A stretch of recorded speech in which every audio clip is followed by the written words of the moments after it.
5 principles of a trauma-informed approach. Choice. As we find ourselves still coping with the pandemic, the principles of trauma-informed care can be used to develop our organizations in ways that empower workers to better support quality of life for residents and clients. Choice is one of the 5 principles of a trauma-informed approach. The principle of choice is the creation of multiple options and control to decide best options and reevaluate. COVID-19 has caused us all to have to adjust and be creative, allowing us to flex our creative muscles. During the pandemic, so many of our choices were very limited or totally taken away, which made choice even more valuable and critical today. With limited choices, we had to react creatively to meet the demands of our lives.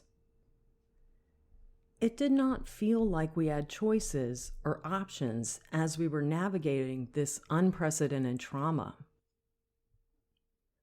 These uncomfortable demands on our lives often felt like the opposite of having choice.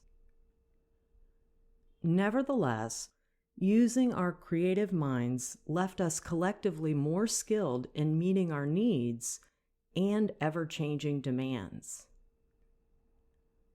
We are now more equipped than we realize to create choice in our current workplace environments.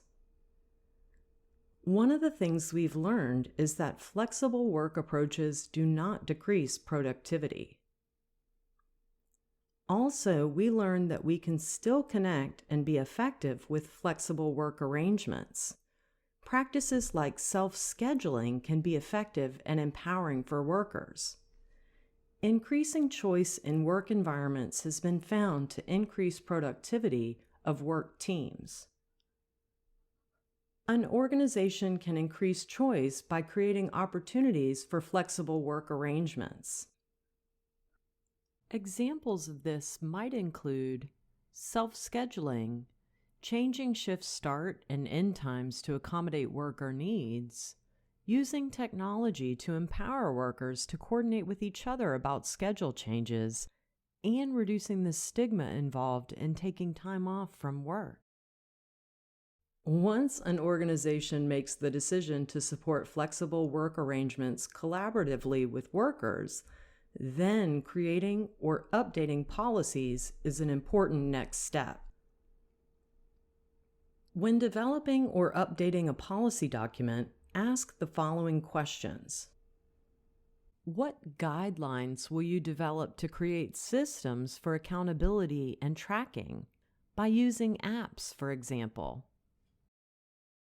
How will you train managers to consistently oversee flexible work arrangements? How will you support transparency in ways that empower workers to make choices that work for them and their team? What state laws and regulations may impact flexible work arrangements? How will you communicate the business case to stakeholders? Once you have outlined the policy, some best practices for success with flexible work arrangements include: all supervisors are trained and understand the new or updated practices. Supervisors and managers are role models who demonstrate the expectations for staff. Clearly state what productivity looks like and how employees will be accountable. Continue to track hours, use data to see how things are going, and regularly evaluate for needed changes.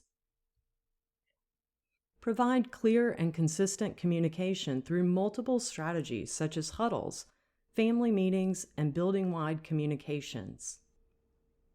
When choice is created and sustained, each member of the community feels a deeper sense of connection and validation of their needs.